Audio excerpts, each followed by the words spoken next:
Hello and welcome dear students.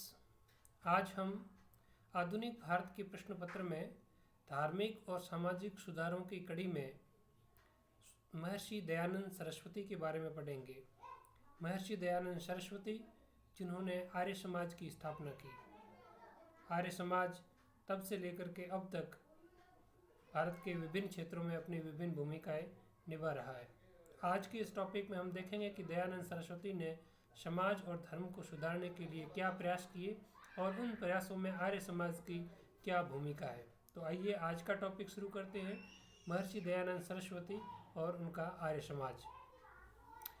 Maharshi Dayanand Saraswati का जन्म 1824 ईस्वी में गुजरात में हुआ था।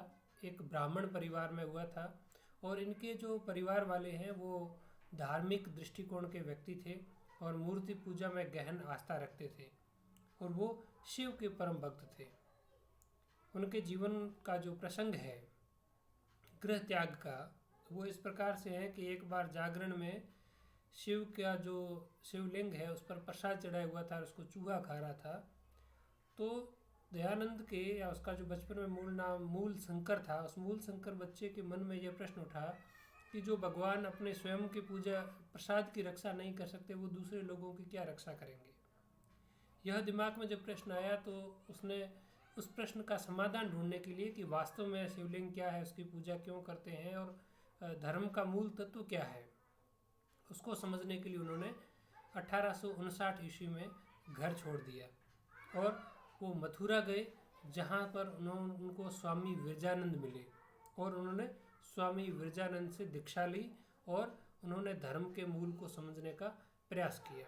लगभग जब वो मथुरा में थे तभी उन्होंने स्वामी विरजानंद के सानिध्य में वेदों का गहन अध्ययन किया और वेदों के माध्यम से भारतीय संस्कृति और भारतीय धर्म का सार ढूंढने का प्रयास किया। और जब उनको ये लगा कि जो मूल जो है धर्म का वो वेदों में निहित है और उसके बाद में जो चीज़ें आई है जीवन में वो सभी गलत है, पाखंड है, अंधविश्वास है, कर्मकांड है। इसलिए जब वो एक बार आगरा गए तो उन्होंने आगरा में 1863 ईस्वी में पाखंड खंडिनी पताका फहराई। अर्थात वो पताका इस बात का प्रतीक थी कि जो दुनिया में पाखंड है उसका खंडन किया जाना चाहिए। और उन्होंने स्वयं यह बीड़ा उठाया कि जहाँ जहाँ लोग धर्म के मुद्दे पर मेरे से बात करना चाहेंगे, वाद विवाद करना चाहेंगे, मैं करूँगा और विभिन्न पाखंडों का अंत करूँगा। फिर अपने विचारों को संगठित रूप देते हुए उन्होंने 1875 ईस्वी में आर्य समाज की स्थापना की। उन्होंने पूरे भारत का भ्रमण किया और ख़ास करके उनका जो आर्य समाज है उसका उत्तर भारत में व्यापक असर और प्रसार हुआ।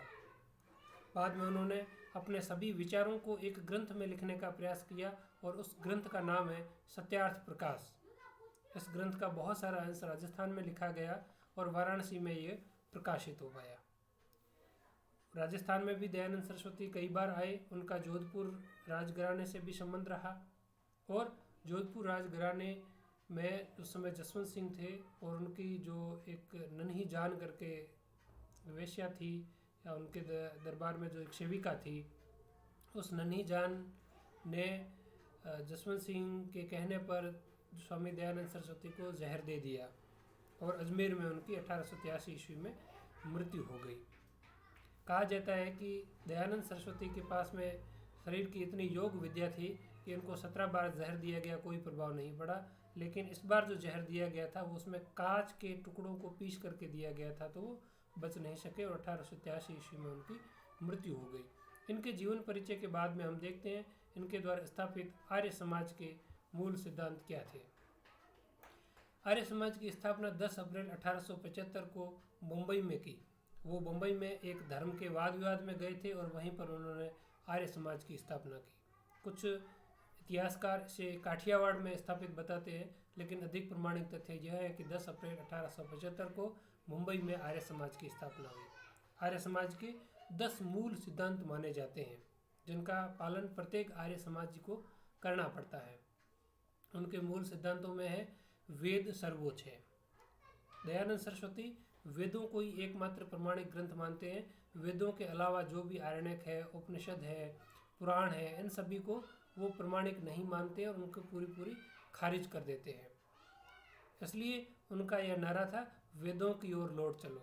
अर्थात जो वेदों में लिखा गया है, जो वेदों का जो ज्ञान है, वो प्रत्येक व्यक्ति को ज्ञान होना चाहिए। अब चूंकि वेदों का ज्ञान प्रत्येक व्यक्ति को होना चाहिए और पुरानी जो परंपरा है उसके अनुसार स्त्रियों और शूद्रों को वेद पढ़ने का अधिकार नहीं है, तो फिर प्रत्येक व्यक्ति वेद को कैसे पढ़ पाएगा? इसलिए दयानंद सरस्वती ने यह प्रावधान किया कि प्रत्येक व्यक्ति को वेद पढ़ना चाहिए, फिर वो चाहे स्त्री या शूद्र ही क्यों न हो। तो आधुनिक भारत में पहले व्यक्ति जिन्होंने शूद्र और स्त्रियों को वेद पढ़ने का अधिकार प्रदान किया। उन्होंने कर्म और पुनर्जन्म के सिद्धांत में विश्वास प्रकट किया और उनका यह कहना था कि जो व्यक्ति जिस प्रकार के कर्म करता है उसी के अनुसार उसका पुनर्जन्म होगा, और यदि पुनर्जन्म के इस चक्र से मुक्ति पानी है तो अपने कर्मों के माध्यम से आत्मा और परमात्मा का मिलन करवा दीजिए।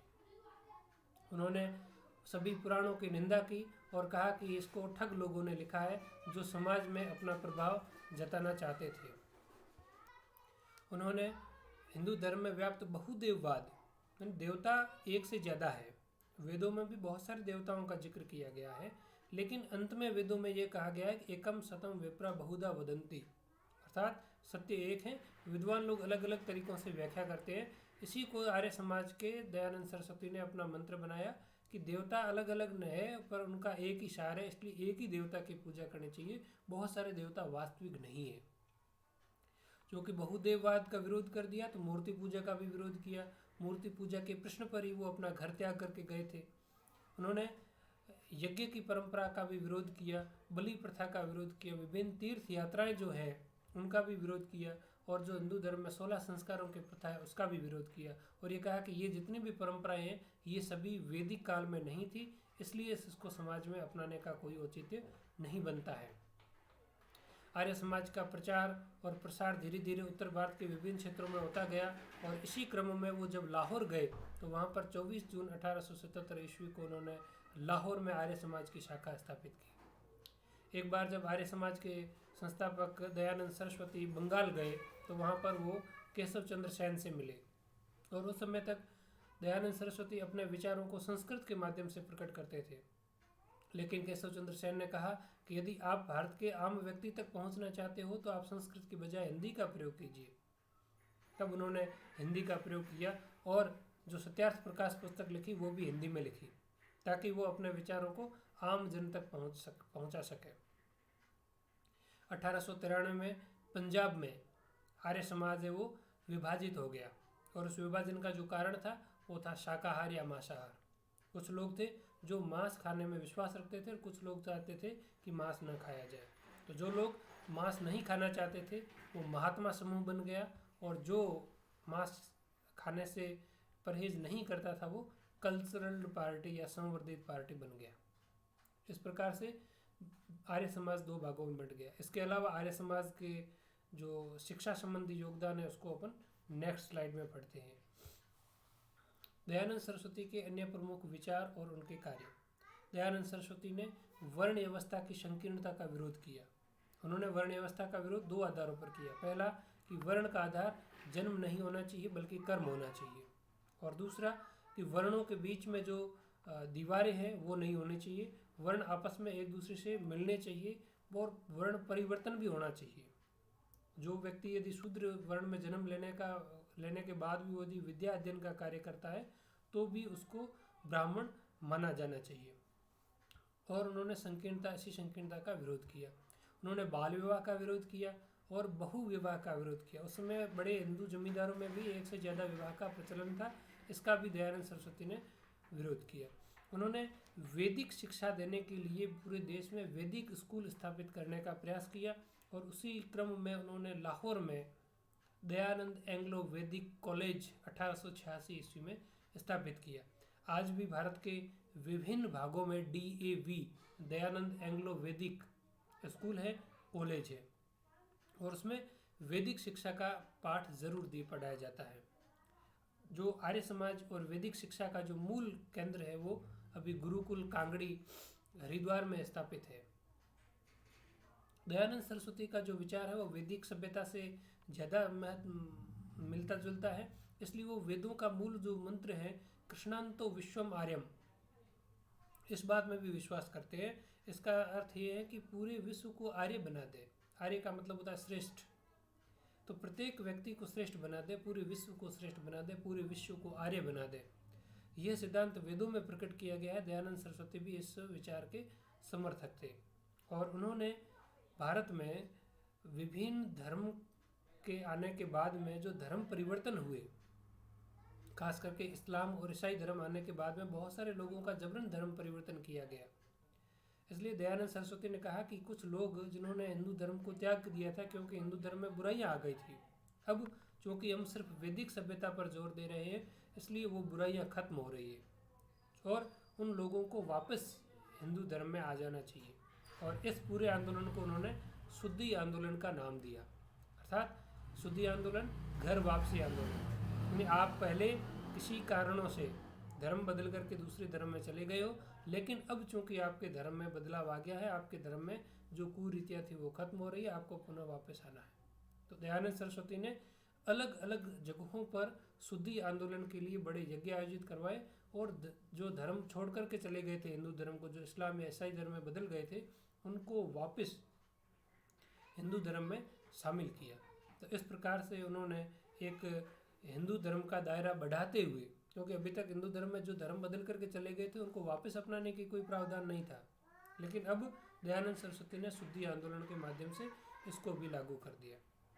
तो इस प्रकार से दयानंद सरस्वती ने न केवल हिंदू धर्म में सुधार के प्रयास किए, बल्कि हिंदू धर्म का दायरा व्यापक बढ़ाते हुए सभी लोगों को इसमें सम्मिलित करते हुए वैदिक सभ्यता को अपना आधार बनाने का प्रयास किया।